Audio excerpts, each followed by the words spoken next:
The generality of men are naturally apt to be swayed by fear rather than reverence, and to refrain from evil rather because of the punishment that it brings than because of its own foulness.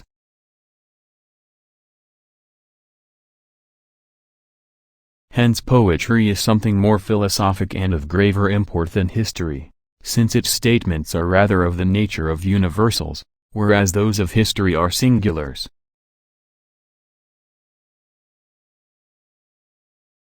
In constructing the plot and working it out with the proper diction, the poet should place the scene, as far as possible, before his eyes. In this way, seeing everything with the utmost vividness, as if he were a spectator of the action, he will discover what is in keeping with it, and be most unlikely to overlook inconsistencies.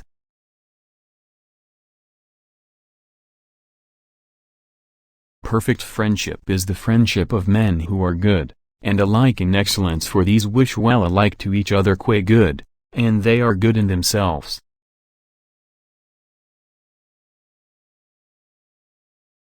Whether if soul did not exist time would exist or not, is a question that may fairly be asked, for if there cannot be someone to count there cannot be anything that can be counted, so that evidently there cannot be number, for number is either what has been, or what can be, counted.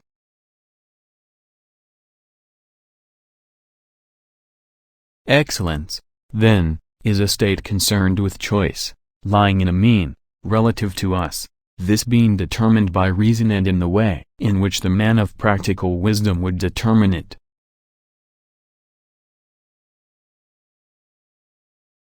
On the right grounds and against the right persons, and also in the right manner at the right moment and for the right length of time.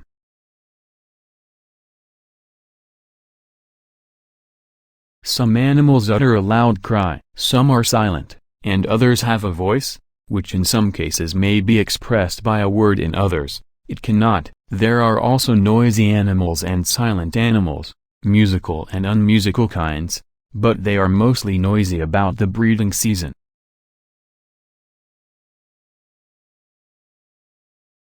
The beginning of reform is not so much to equalize property, as to train the noble sort of natures not to desire more, and to prevent the lower from getting more.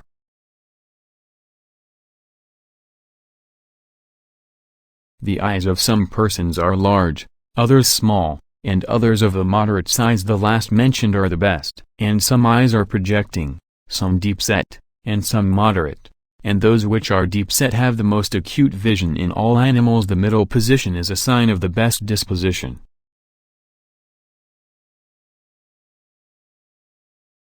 The true and the approximately true are apprehended by the same faculty. It may also be noted that men have a sufficient natural instinct for what is true, and usually do arrive at the truth. Hence the man who makes a good guess at truth is likely to make a good guess at probabilities.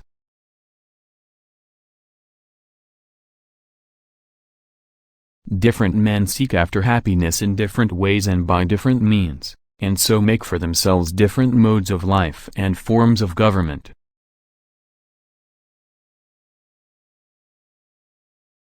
Some kinds of animals burrow in the ground, others do not. Some animals are nocturnal, as the owl and the bat, others use the hours of daylight. There are tame animals and wild animals. Man and the mule are always tame, the leopard and the wolf are invariably wild, and others, as the elephant, are easily tamed.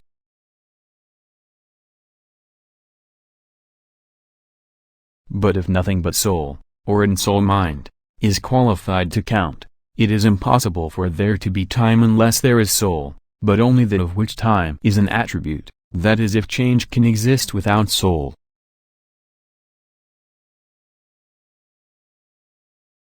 A sense is what has the power of receiving into itself the sensible forms of things without the matter, in the way in which a piece of wax takes on the impress of a signet ring without the iron or gold.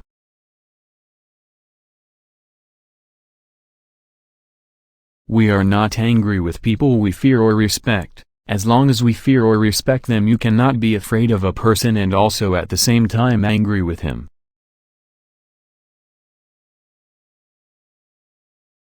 What the statesman is most anxious to produce is a certain moral character in his fellow citizens, namely a disposition to virtue and the performance of virtuous actions.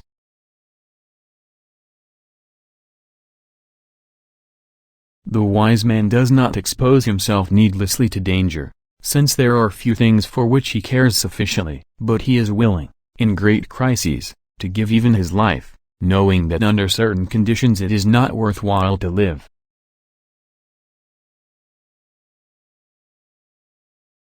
In making a speech one must study 3 points. First, the means of producing persuasion. Second, the language. Third, the proper arrangement of the various parts of the speech.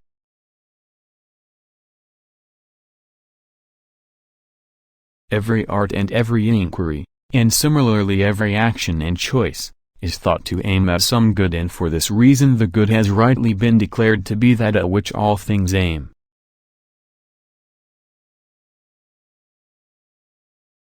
In poverty and other misfortunes of life, true friends are a sure refuge. The young they keep out of mischief, to the old they are comfort and aid in their weakness, and those in the prime of life they incite to noble deeds.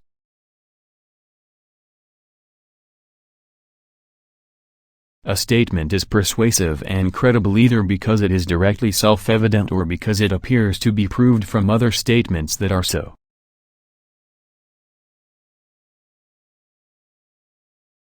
The poet, being an imitator like a painter or any other artist, must of necessity imitate one of 3 objects: things as they were or are, things as they are said or thought to be, or things as they ought to be. The vehicle of expression is language either current terms or, it may be, rare words or metaphors.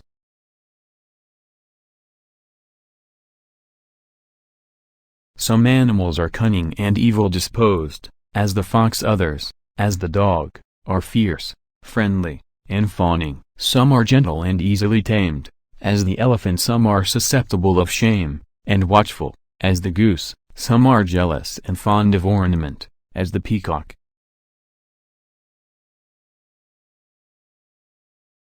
Democracy arises out of the notion that those who are equal in any respect, are equal in all respects. Because men are equally free, they claim to be absolutely equal.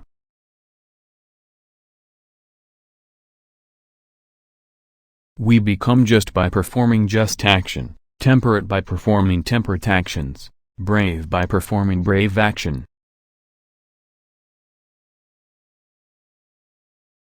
The duty of rhetoric is to deal with such matters as we deliberate upon without arts or systems to guide us, in the hearing of persons who cannot take in at a glance a complicated argument or follow a long chain of reasoning.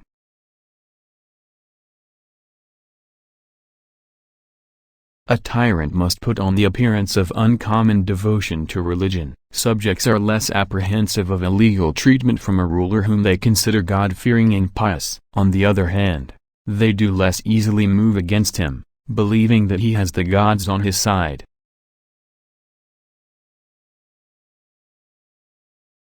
Anybody can become angry. That is easy, but to be angry with the right person and to the right degree and at the right time and for the right purpose, and in the right way that is not within everybody's power and is not easy.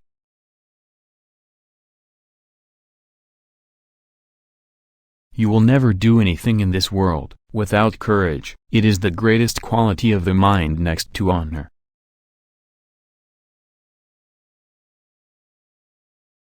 Moral excellence comes about as a result of habit. We become just by doing just acts, temperate by doing temperate acts, brave by doing brave acts.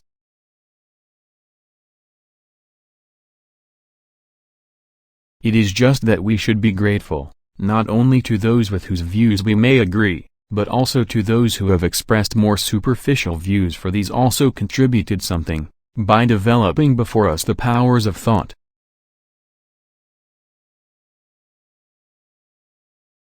Persuasion is achieved by the speaker's personal character. When the speech is so spoken as to make us think him credible, we believe good men more fully and more readily than others. This is true generally whatever the question is, and absolutely true where exact certainty is impossible, and opinions are divided.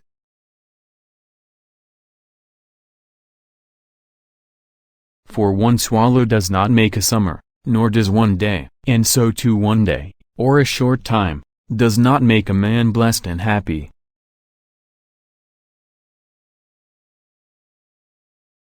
The most perfect political community is one in which the middle class is in control, and outnumbers both of the other classes.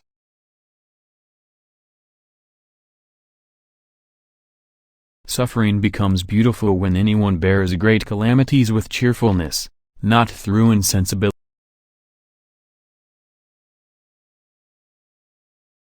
The moral virtues, then, are produced in us neither by nature, nor against nature. Nature, indeed, prepares in us the ground for their reception, but their complete formation is the product of habit.